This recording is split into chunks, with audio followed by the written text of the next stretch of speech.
Question number 1 malaria କେଉଁ ମାଧ୍ୟମରେ ବ୍ୟାପିଥାଏ?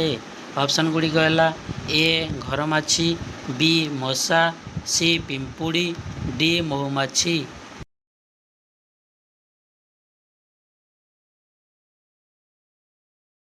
ଆପଣଙ୍କର ସଠିକ୍ ଉତ୍ତରଟି ହେଲା ଅପସନ୍ ବି ମଶା। କ୍वेଶ୍ଚନ ନମ୍ବର 2 କ୍ଷୟ ରୋଗ ଟିପି ପ୍ରଧାନତଃ କେଉଁ ଅଙ୍ଗକୁ ପ୍ରଭାବିତ କରେ?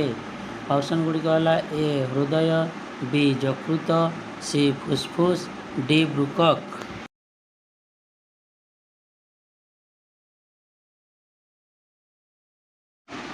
ଆପଣଙ୍କର ଉତ୍ତରଟି ହେଉଛି ଅପସନ୍ ସି ଫୁସଫୁସ୍। କ୍वेଶ୍ଚନ ନମ୍ବର 3 ଡେଙ୍ଗୁ କେଉଁ ମଶା ଦ୍ୱାରା ବ୍ୟାପିଥାଏ? ଅପସନ୍ ଗୁଡ଼ିକ ହେଲା ଏ ଏନୋଫିଲିସ୍, ବି ଏଡିସ୍, ସି କ୍ୟୁଲିଲେସ୍, ଡି ସାଣ୍ଡା ଫ୍ଲାଇ।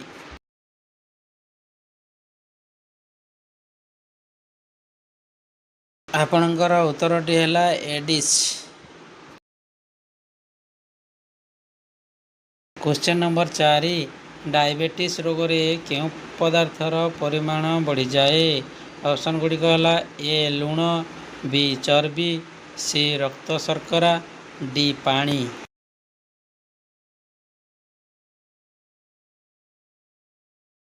ଆପଣଙ୍କର ସଠିକ୍ ଉତ୍ତରଟି ହେଉଛି ଅପସନ୍ ସି ରକ୍ତ ଶର୍କରା।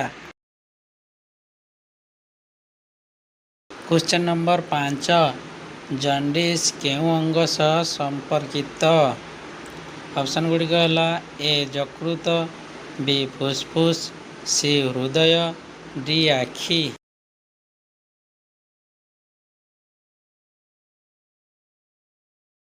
ସଠିକ୍ ଉତ୍ତରଟି ହେଉଛି ଅପସନ୍ ଏ ଯକୃତ। କ୍वेଶ୍ଚନ ନମ୍ବର 6 ଚିକେନ୍ ପକ୍ସ କେଉଁ ପ୍ରକାର ରୋଗ? ଅପସନ୍ ଗୁଡ଼ିକ ହେଲା ଏ ବ୍ୟାକ୍ଟେରିଆ ଜନିତ, ବି ଭାଇରସ୍ ଜନିତ, ସି ଫଙ୍ଗସ୍ ଜନିତ, ଡି ପୌଷ୍ଟିକ ଅଭାବ।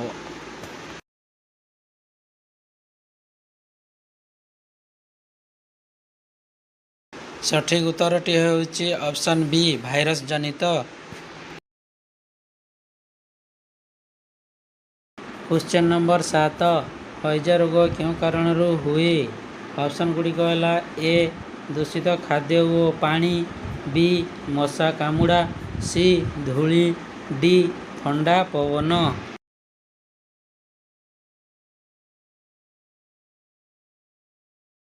ଆପଣଙ୍କର ଉତ୍ତରଟି ହେଲା ଅପସନ୍ ଏ ଦୂଷିତ ଖାଦ୍ୟ ଓ ପାଣି।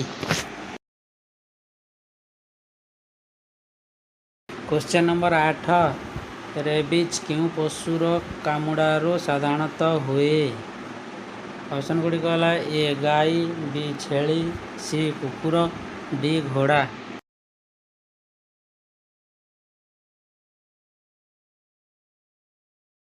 ଆପଣଙ୍କର ସଠିକ୍ ଉତ୍ତରଟି ହେଲା ଅପସନ୍ ସି କୁକୁର।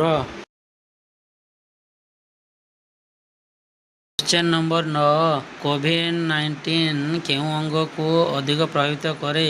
ଅପସନ୍ ଗୁଡ଼ିକ ହେଲା ଏ ଚର୍ମ, ବି ଫୁସଫୁସ୍, ସି ହାଡ଼, ଡି ଦାନ୍ତ।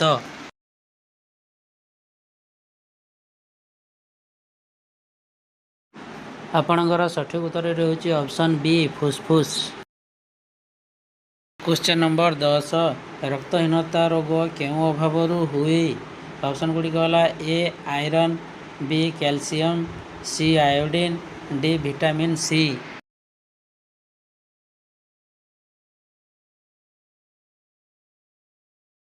ଆପଣଙ୍କର ସଠିକ୍ ଉତ୍ତରଟି ହେଉଛି ଅପସନ୍ ଏ ଆଇରନ୍।